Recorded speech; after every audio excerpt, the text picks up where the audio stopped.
Welcome to The Ripple, where extraordinary women executives share their turning points, growing pains, breakthroughs, and triumphs to help you show up with confidence. I'm your host, Ashley Lobbs, and today we're joined by the authentic Hang Black, author of Embrace Your Edge, Pave Your Own Path as an Immigrant Woman in the Workplace. She's also the revenue enablement leader of multiple Fortune 500 companies and the winner of the Lifetime Achievement Award for Revenue Enablement Excellence. Today, she's joining us to share how her experience as an immigrant inspired her mission and shaped her approach to sales enablement. Hang, thank you so much for being with us. It's such a pleasure to talk to you. Thank you so much for having me. I know that you wanted to tell us all about your mission, what's going on in your life today. Can you tell us a little bit about what's got you so excited? Absolutely. I think ever since I was little, it's always been my dream to help others. And in the enablement profession, that's exactly what I get to do. Particularly today in these difficult economic times, I feel like it'd be really nice to talk about moments of courage where we can look forward to beyond those difficult times when it's hard to find a job. It's frustrating. And it's not just you, it's the environment. It's tough for everybody out there. And I'll tell you a little bit of a personal story that will hopefully help inspire others to make it through as well.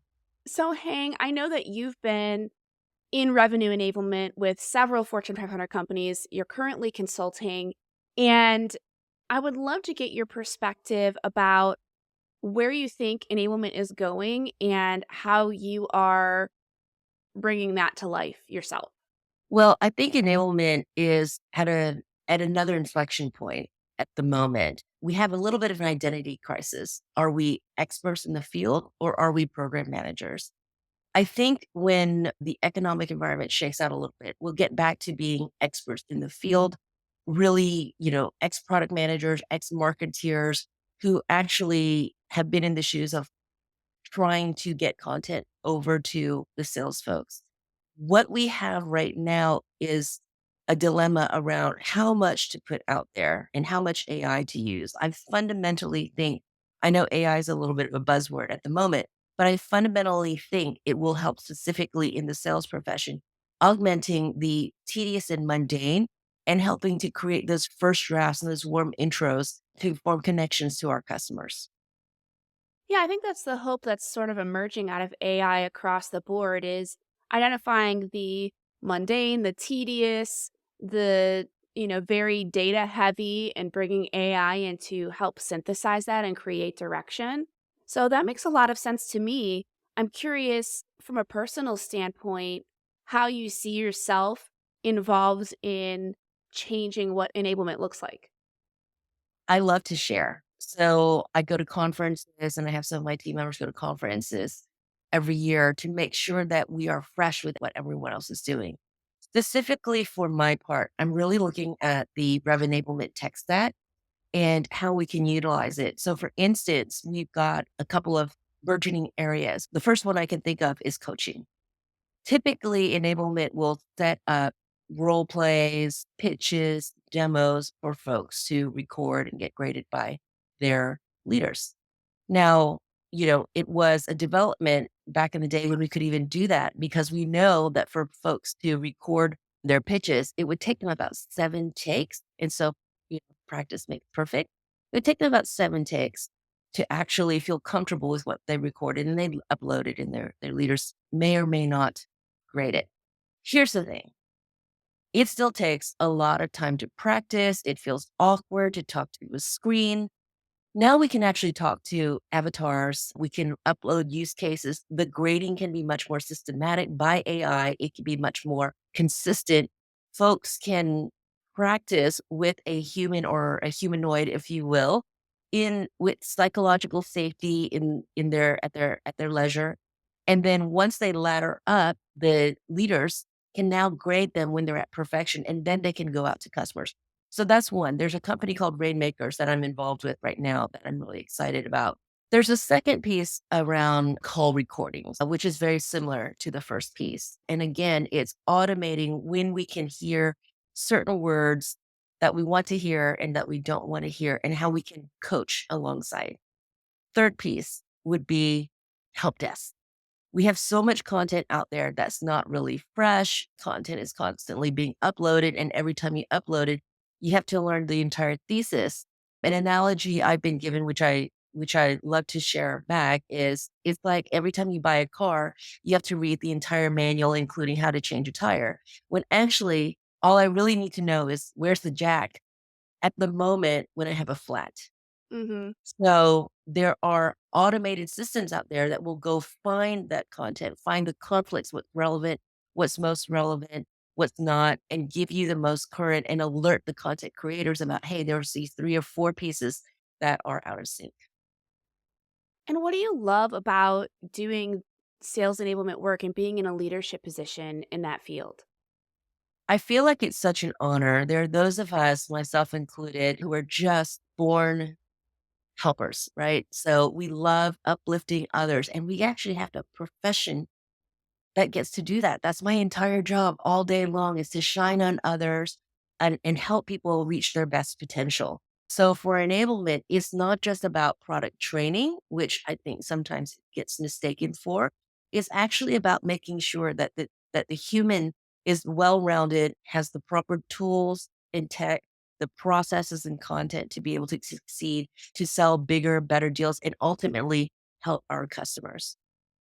That makes so much sense, especially because there's so much work being done to transform the reputation of sales itself, from someone who is pushing you or trying to persuade you to make salespeople more like helpers themselves. So you get to help the helpers, right? That's right. I mean, if you look at any sales survey from Gartner, Forrester, any of the top analysts, every year it comes back the same. Buyers don't trust their sales folks. And I think it's more important now than ever because in a post-COVID world, we've actually lost a lot of contact, a lot of conversation. We've lost the art of conversation and discourse. We often like to debate instead of dialogue.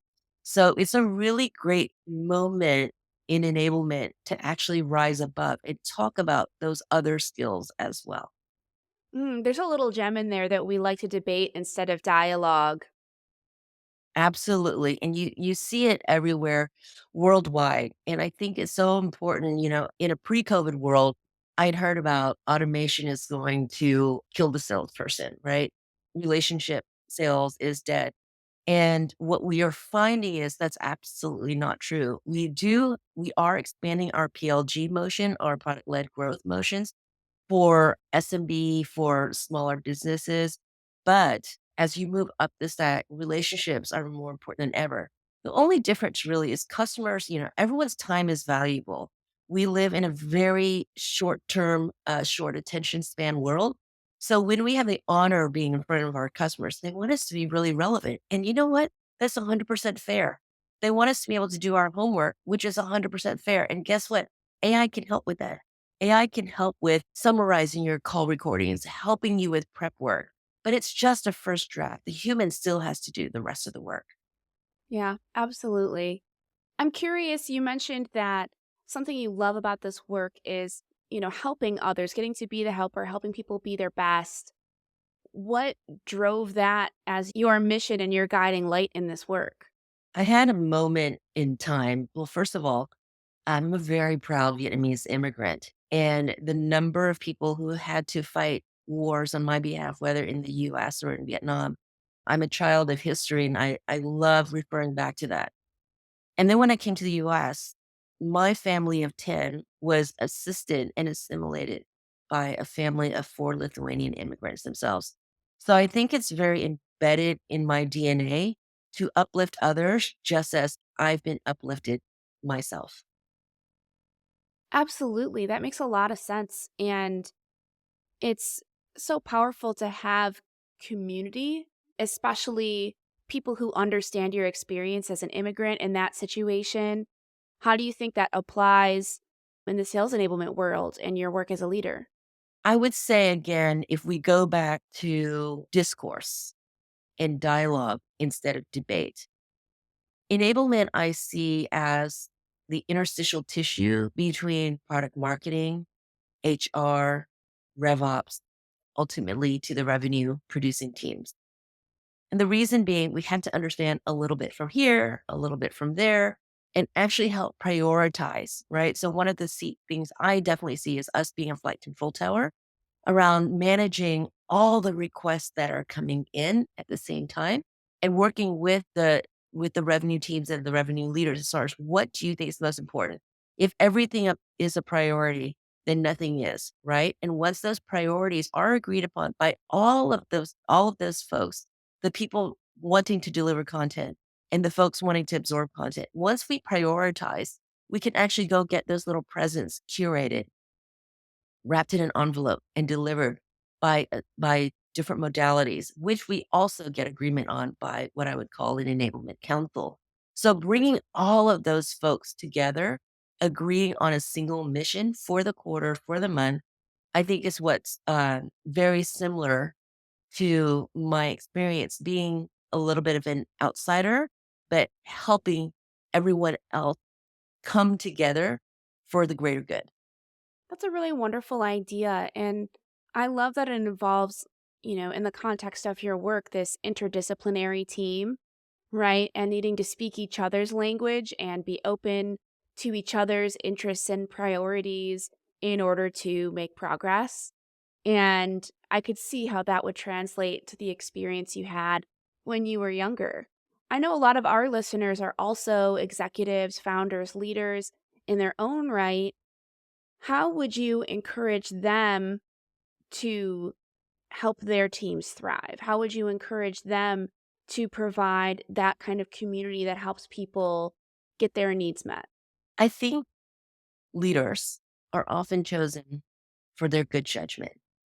And I think, especially in this moment of time where we are pre election, economically challenged, I would advise us to keep listening and learning with great authenticity. I love hiring people who are smarter than me in their area of expertise and then to give them the autonomy to succeed. A leader's greatest job is really to provide guidance and remove roadblocks and then not interfere so that everyone can actually reach their max potential together. I'm certainly not the smartest person in all the subject in all the room. And I don't want to be either, because then I feel like I'm in the wrong room. If we can hire great people and actually trust them, we'll be able to really, really thrive. I love the phrase listen with authenticity because I think we get the advice to be good listeners and active listeners all the time. But the idea of leading or listening with authenticity suggests that there are many ways to listen. What do you think it means to listen with authenticity? I'll tell you, the best sales discovery calls I hear are Esther Perel. So she has a podcast around human relationships and communication, but you can hear her listening authentically, which is great curiosity, knowing that she doesn't know the situation, but she does provide advice when it's warranted. So if you think about comparing that to a sales call, somebody's begrudgingly going to talk to someone about something that's very uncomfortable. They don't really want the help. They don't really want to, spend the money, but it's kind of they're already showing up because they have some sort of pain that they need to work through. So to listen with authenticity, I think, is to be genuinely interested, to actually listen rather than waiting to speak. And I think in a room full of executives, we have that tendency sometimes because we're generally pretty smart folks who have got to a certain level of success. And we think we may be the smartest person in the room. And we actually just listen, waiting to speak rather than actually listening and ingesting on what the unique problem at hand is. So for me, that's what it means, is to be intently curious and to be open to changing your mind as well. That's always a hard thing to do when you have your mind set to something. I know so many leaders, they're in the positions that they are because once they set their mind to something, they're so capable of making it happen or building a team that makes it happen. And keeping your mind open to changing it after you've decided, internally can be a really hard thing to do. Yeah. And you know what? That's okay because everything takes practice, but we just have to be intentional about it. I always try to remind myself that a message is it's most important to deliver it in a way that a person can hear, not in the way that you want to speak. Yeah, speaking each other's language, right? Yes, absolutely. Absolutely. Well, my last question to you, I'm really curious in your personal experience of receiving welcome and community from other immigrants and being such a proud member of the immigrant community, what was it about the community that you were provided that was so powerful for you? What really stuck with you? I was raised in Louisiana. A lot of people who know me personally know that I proudly identify as an Asian Cajun. And I have to say, being raised in a state that was, historically very racially charged, and yet growing up being loved and welcomed by all races. And part of it is, the age and the time. I was fortunate that we had gotten past the civil rights issues, but I was also a child coming up and growing up in that community before we form our adult opinions. So, as innocent children who all played with each other and listened to each other's stories, it was very formative to me. And so I know that no matter how different anybody else is, we're still the same at heart, thriving for the best that we individually can, and yet being better together. One of the phrases from my book is, our flaws are what make us collectively complete.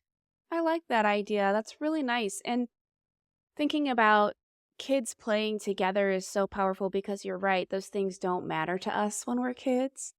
And I think it's the idea of not only listening to each other and hearing each other's stories, but also playing together. And this idea of play and joy and having those things in the adult world can feel so fraught sometimes, but they're really powerful tools to make us forget those differences and see that we all want the same things at heart. Absolutely. And I love how the conversation is coming together. Finding that joy and that curiosity of your inner child, that feels fun, doesn't it? Mhm. Between the words debate and dialogue, what sounds more fun to you? Well, it depends on the day. Yeah. But no, I Oh, mean, a dialogue is always very joyful. yes. So for me, a debate might feel spicy, might lighten that competitive side of me. But to find joy for me is a great conversation. Maybe I over a cup agree. of coffee, maybe over a glass of wine. But I feel like that's very joyful. And those are moments where I learn the best. Yeah, and those are the moments that actually connect us, right? Like Yeah. when we're in debate mode, it's not really about connecting, it's about winning. It's about winning the other person over. And so you had asked me earlier, where do I see my part in enablement? I want to bring the humanity back in the conversation. One of the joys of my job is getting messages and emails back from people from years ago saying, I really miss working with you because you are such a joy. You made enablement a joy. I liked doing the things that you made me do because it was a joy. And I think that's the difference between good enablement, which will transfer knowledge, great enablement, which makes people want to learn and reach their potential. Absolutely. Well, Hank, thank you so much for sharing your story with us, sharing your vision with us. I think that we could all use a little bit more joy in our lives, and we can also use a little time to reflect about how we're creating joy for others. I think it's a really powerful message. So thank you for sharing it with us. Thank you so much for having me, Ashley. It is such an honor to be included in the Wednesday Women Initiative. Absolutely. We're glad to have you in our community.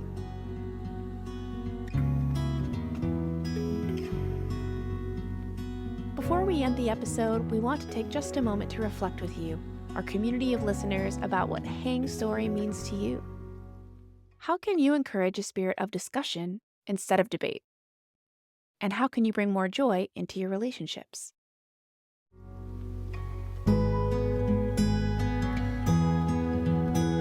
If today's show inspired you, tell us. Send an email or voice memo to hello@wednesdaywomen.org. Or keep the ripple going by giving us a review on Apple, Spotify, or wherever you listen. Your ratings help us grow and inspire even more people. This podcast is brought to you by Wednesday Women, an organization dedicated to increasing the visibility of women executive leaders. Learn more at wednesdaywomen.org. Thank you to our executive producers, Melissa Moody and Leslie Greenwood. Again, I'm your host, Ashley Lobbs, hoping you'll keep the ripple going. Until next time.